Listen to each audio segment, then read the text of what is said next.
समझ नहीं रहे। युद्ध हो गया, बहुत रक्तपात हुआ, इतने निर्दोष मारे गए। भगवान ने बहुत कोशिश की। भगवान यही सीख देते हैं, जिस हद तक हो सके कोशिश करो कि युद्ध ना हो, लेकिन हर प्रकार की कोशिश के बाद भी अगर तुम हार गए हो और युद्ध ही आखिरी चुनाव हो चुका है,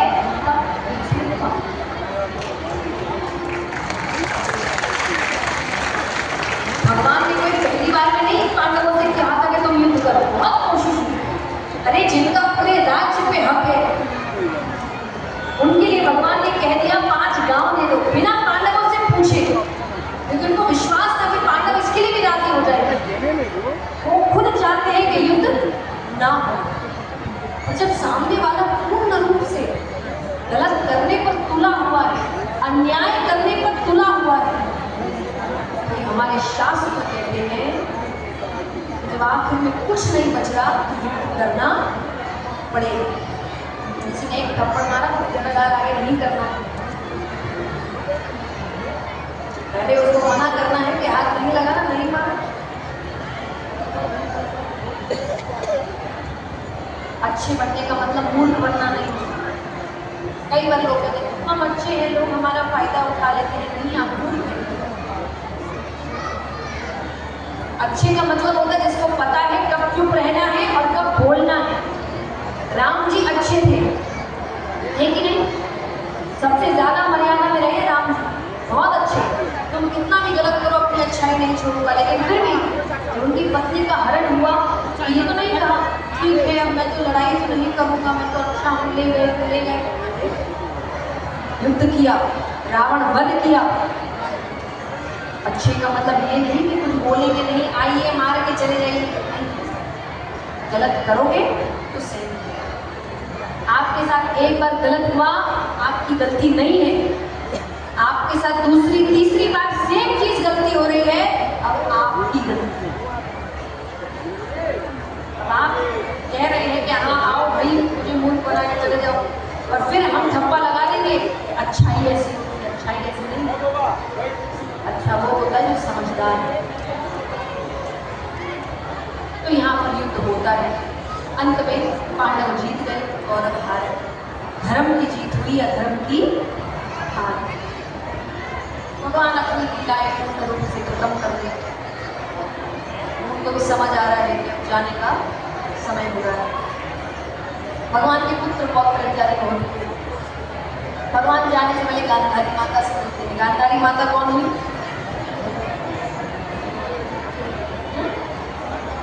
कौरवों की माता। गांधारी माता हुई कौरवों की माता। उनसे मिलने जाते हैं, बहुत अच्छे माता। तो भगवान का दुख बांटने गए, भगवान से बोलते मेरे सारे बच्चे, मेरा वंश खत्म कर दिया, और तुमने किया। तुम चाहते तो ये युद्ध रोक सकते, पर रोका नहीं। रोका तुम पांडवों के साथ खड़े थे ना, इसीलिए वो जीते। तुम खड़े नहीं रहते, वो एक दिन नहीं टिक पाते। वंश खत्म कर दिया तुमने। मैं श्राप देती हूँ हमारे वंश में कोई नहीं, हमारा पूरा वंश खत्म। भगवान के चलो अच्छी बात है, सोच ही रहा था उनको खत्म कैसे करेंगे। आपने मेरी सहायता की। अच्छा क्यों सोच रहा था, क्यों भगवान ऐसा सोचे? आज किसी छोटे से स्थान में कोई व्यक्ति है जो थोड़ा पावर लेकर बैठा है, उसके बच्चे गलत चीजें करते हैं, लोग मन में आया करेंगे, कोई उनको टोक दे, कहेंगे तुम जानते नहीं। अच्छे शब्दों में कहें तो मेरे पिता कौन है, इन शब्दों का इस्तेमाल नहीं होता वैसे, आप समझ ही गए। तुम जानते नहीं मेरा। यदि छोटी सी जगह में थोड़ा सा पावर मिलने के बाद इतना घमंड आ जाता है लोगों में, ये तो भगवान के बच्चे, इनका ब्रह्मांड में कोई कुछ नहीं बिगाड़ सकता। तुम्हें कितना अहंकार है। क्योंकि देखिए भगवान एक ही है, बाकी सब इंसान, और इंसान अपने रंग दिखाता है। कुछ भी कर ले, कहीं भी पैदा हो जाए, इंसान अपना रंग दिखाए। तो भगवान को ऐसे मनुष्य पाल ही नहीं दे जाता, मेरे साथ सब खत्म हो। तो भगवान कहे मैं जा ही रहा था। अब यहाँ पर वो श्राप अपना असर दिखाता है, पुत्र पौत्र इत्यादि खेल रहे हैं, दूर देखते हैं कई संत इत्यादि। तो हंसी मजाक करने के लिए, परेशान करने के लिए एक लड़के ने स्त्री का वेश बनाया, पेट के आगे कपड़े लगाए, गर्भवती स्त्री। संतों से जाकर कह रहे हैं ये मेरी पत्नी है, जरा बताना इसी गर्भ में लड़का है कि लड़की। संत को सब जानते हैं कौन है, क्या कर रहे हैं। उन्होंने कहा आप जाइए, हम जरूरी काम कर रहे हैं, बाद में हम भी खेलेंगे आपके साथ। तो कई सब पाखंडी है, ढोंगी है, इनको कुछ नहीं पता। अभी भी वो क्रोध नहीं कर रहे, क्योंकि उनको पता है सामने भगवान के ऐसे तो भाई क्रोध नहीं आए। भगवान ने योग माया से कहा संतों के मस्तक पर बैठो, उन्हें क्रोध आना चाहिए। उन्हें क्रोध आता है। उन्होंने कहा जिस गर्भवती स्त्री का वेश बनाया है उसी गर्भ की जगह एक लोहे का मूसल निकलेगा तो तुम्हारे पूरे वंश को खत्म कर देगा। पेट के पीछे जाते कपड़े लगाते, सच में जो पेट के आगे कपड़ा लगाया था उसकी जगह लोहे का मूसल मिला। उग्रसेन जी के पास उग्रसेन जी ने एक बड़े से पत्थर पे लोहे को घिसते घिसते घिसते घिसते घिसते घिसते इतना सा टुकड़ा बना। अब उनको लग रहा है ये क्या ही कर लेगा, उसको पानी में फेंक दिया। उसमें एक मछली थी, उसको पिघल लिया। मछली को एक शिकारी पकड़ता है, काटता है, उसमें से वो हिस्सा निकलता है, उसको धार करके वो अपने तीर के आगे ले। यहाँ पुत्र पौत्र इत्यादि मदिरापान करते हैं, क्रोध में एक दूसरे से किसी न किसी बात में झगड़ा हुआ, एक दूसरे को मारने लगे। उसी बीच बलदाऊ भैया रोकने आते हैं कि श्राप तो असर दिखाएगा, सब खत्म है। सब ने एक दूसरे को, सब गए। अब कौन बचा है वंश में? जब तक वो है वंश बचा। भगवान को भी पता है मुझे जाना है। भगवान जाने से पहले सबसे नंद बाबा, यशोदा मैया, देवकी माता, वसुदेव जी, गोपियाँ, उद्धव जी, सबसे मिलकर भगवान एक पेड़ के नीचे बैठे, लेटे हुए एक रूप से, पत्तियां पूर्ण रूप से भगवान को ढक के रखी, सिर्फ उनके पैरों की धूल छोड़। अब एक शिकारी सामने से जा रहा है। वो शिकारी कौन है? वो हिस्सा तीर के आगे लगाया, चमकती हुई मणि उसे हिरण की आंख में उसने वही तीर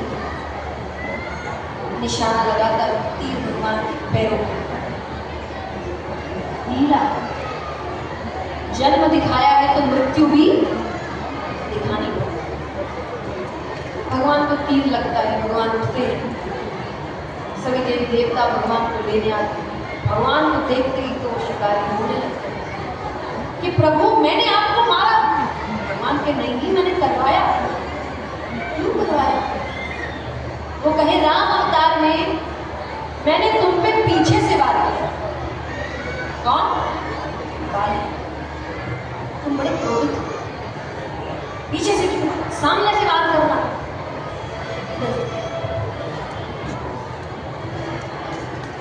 इस जन्म में तुमने पीछे से वार करी, मैं देख नहीं रहा, हो गया हिसाब बराबर। मैं किसी का उपकार ऊपर लेकर नहीं जाता। इस सुंदरता से भगवान के कर्मों का हिसाब से, जिसने दुनिया बनाई वो कर्मों का हिसाब चुकाते हैं। आप और हम इस बात की शिकायत करें, जो मिल रहा है हमारे कर्मों का, अच्छा बुरा दोनों में। अच्छा भी आपको मिलता है, ऐसा नहीं कि आपने कर्म नहीं किया, शादी आपने ही कर्म किए, वही आपको मिल रहा है, उसका फल भगवान दे रहे हैं। बुरा किया है वही आपने ही किया। बस अंतर कहाँ आता है? कुछ इस जन्म के कर्म होते हैं, कुछ पिछले जन्म के। पिछले जन्म के याद नहीं, तो कई बार ऐसा लगता है भाई इतना तो कुछ नहीं किया कि इतने दुखा रहे किया इस जन्म को। भगवान भी पिछले अवतार का हिसाब अभी चुका है। तो भगवान ने कहा मैंने तुम्हें मारा, तुमने हो गया हिसाब। भगवान अपने धाम चले। सुखदेव जी राजा परीक्षित से कहते हैं कि यहाँ पर कथा समाप्त। अब तुम बताओ, तुम्हें डर लग रहा है? क्योंकि 7वां दिन है, तक्षक कभी भी आ सकता है। वो कहे तुमने बहुत अच्छे से कथा सुनी, मैं आशीर्वाद स्वरूप तुम्हें अमर कर सकता, तुम बताओ। राजा परीक्षित कहते भगवान के पास जल्द से जल्द जाओ, आशीर्वाद देके चले गए। कई संत इत्यादि मिलने आ रहे, कभी भी बुलावा सकते, बहुत मिलने आ रहे, सबको फल दिए जा रहे हैं, सब काट दिए जा रहे हैं। एक सेब में तक्षक ने छोटा सा रूप बनाया, सेब पे बैठ गया, सेब उनके पास आया, उसे काटा गया, तक्षक निकलता है। पहली बार ऐसा हुआ होगा किसी ने मृत्यु को देखकर नाम किया, क्या ये आपका ही मुद्दा है? देखिए कहते हैं, ऐसे तो कथा यही है कि तक्षक ने डसा, मृत्यु हुई, भगवान के धाम चले। पर कई बार कथाओं की रहस्यमयी बातें संतों से सुना है, तो संतों ने कहा है कि तक्षक को देखते ही राजा परीक्षित ने अपने नेत्र बंद कर दिए, उनकी मृत्यु उसी वक्त हो गई। यानी भगवान ने इतनी कृपा करी, एक जिंदा शरीर को डसने, तक्षक ने मरे हुए शरीर को, उससे पहले ही उनकी आत्मा भगवान में लीन हो चुकी। श्रीमद् भागवत कथा सप्ताह पारायण यहाँ पर संपन्न हुई। कृष्ण कन्हैया लाल सेठ भगवत्सल भगवान श्री सुखदेव मुनि महाराज श्रीमद् भागवत